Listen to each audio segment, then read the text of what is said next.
Astro tips Sanjay Shastri জ্যোতিষ চ্যানেলে আমার প্রত্যেকটা দর্শক বন্ধুদেরকে আন্তরিকভাবে শুভেচ্ছা ও ভালোবাসা জানিয়ে আজকের দর্শক বন্ধু জ্যোতিষ অনুষ্ঠান আপনাদের উদ্দেশ্যে আমি শুরু করছি।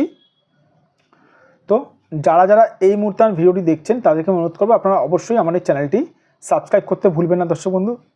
কারণ সাবস্ক্রাইব করলে কী হয় জানেন, সাবস্ক্রাইব করলে আপনারা আমার জ্যোতিষ সংক্রান্ত ভিডিওগুলো অবশ্যই আপনাদের কাছে সহজে পৌঁছাবে আর প্লাস শেয়ার করতে ভুলবেন না। তো আজকের কিছুটা পরে আমি অনুষ্ঠানটি করব যে কালসর্প দোষ থাকলে কি কি সমস্যায় ভুগবেন আপনি জেনে নিন। কালসর্প দোষ থাকলে কি কি সমস্যায় ভুগবেন আপনি।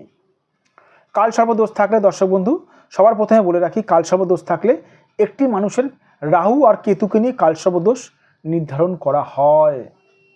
কালসর্প দোষ যাদের থাকে তাদের জীবনে সবার প্রথমে বলে রাখি উন্নতি কিন্তু সহজে হতে চায় না। কালসর্প দোষ যাদের থাকে তাদের জীবনে কিন্তু তারা কিন্তু কোনো কিছুতে কিন্তু উন্নতি সহজে করতে পারে না। কালসর্প দোষ যাদের থাকে তারা জীবনে যতই চেষ্টা করুক না কেন উন্নতি কিন্তু করতে পারে না। কালসর্প দোষ যাদের থাকে তারা জীবনে টাকা পয়সা আর্থিক দিক থেকে পিছিয়ে পড়ে, মানে অর্থ অপচয় কিন্তু প্রচণ্ড পরিমাণে কিন্তু হয়ে থাকে।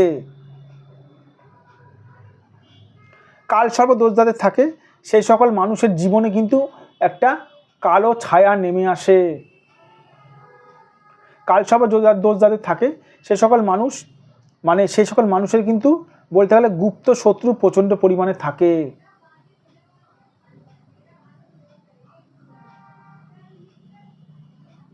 যদি কালসর্প দোষ থাকে, কালসর্প দোষ আগে দেখতে হবে দর্শক বন্ধু, কালসর্প দোষের মধ্যে আপনার কোন কালসর্প দোষ হয়েছে। কালসর্প দোষ 12 রকমের থাকে। আপনার কি কালসর্প দোষ হয়েছে সেই হিসাবে কিন্তু দর্শক বন্ধু কালসর্প দোষের খণ্ডন করানো হয়।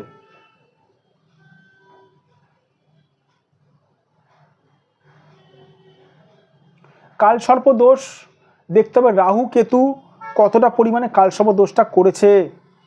রাহু কেতু দেখুন, এটি চার্ট আমি আঁকছি।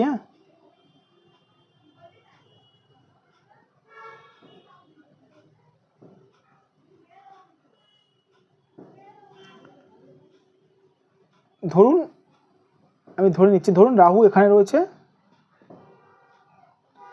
আর কেতু কোথায় রয়েছে, কেতু এখানে রয়েছে। তাহলে রাহুর সপ্তমে আমার কেতু রয়েছে, কথাটা বলতে পারলাম 1 2 3 4 5 6 7।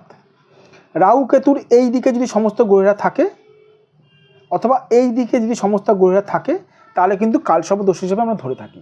এবার কালসর্প দোষ দেখতে হবে রাহু কেতু কোন ঘরে বসে রয়েছে, রাহু কোথায় বসে রয়েছে, কেতু কোথায় বসে রয়েছে, রাহুর ডিগ্রি কত, রাহু কোন নক্ষত্রে পেয়েছে, সেই হিসাবে দর্শক বন্ধু কালসর্প দোষের খণ্ডন করানো হয়। এই জন্য সঠিক একজন দক্ষ জ্যোতিষ দ্বারা বিচার করা থাকে। দক্ষ জ্যোতিষ চিনবেন কী করে? কারোর কি দর্শক বন্ধু মুখে লেখা থাকে যে দক্ষ মানুষ, দক্ষ ডক্টর, দক্ষ চিকিৎসক, দক্ষ জ্যোতিষ, দক্ষ তান্ত্রিক? কারোর মুখে লেখা থাকে না। তার কাজের পরিচয়। যে জ্যোতিষ বলে দিতে পারবে আপনার ভাগ্য সংক্রান্ত সমস্যাগুলো, যাকে কিছু বলতে হবে না, সে হচ্ছে সঠিক জ্যোতিষ। আমার কাছে যারা বুকিং করায়, আমার চেম্বারে যারা আসে, আমার গৃহ চেম্বারে নিজস্ব চেম্বারে যারা আসে, তাদেরকে কিছু বলতে হয় না, আমি বলে দিই তাদের কী কী সমস্যা চলছে, কী কী সমস্যা আছে।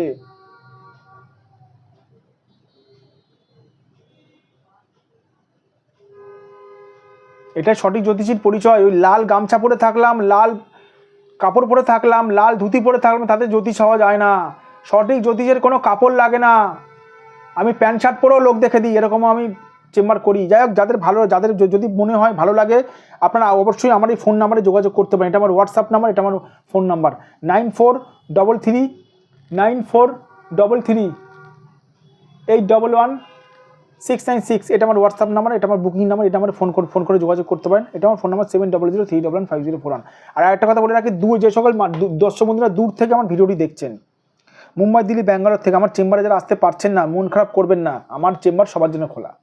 আপনারা অবশ্যই অনলাইন বুকিংয়ের মাধ্যমে নিজেদের জন্মচার্ট আমার হোয়াটসঅ্যাপে পাঠিয়েও আপনারা বিচার করতে পারেন। ভালো থাকবেন দর্শক বন্ধু, সুস্থ থাকবেন। আবার আমি চলে আসবো নতুন একটি ভিডিও নিয়ে। আর আমার চ্যানেলটি কিন্তু অবশ্যই সাবস্ক্রাইব করবেন।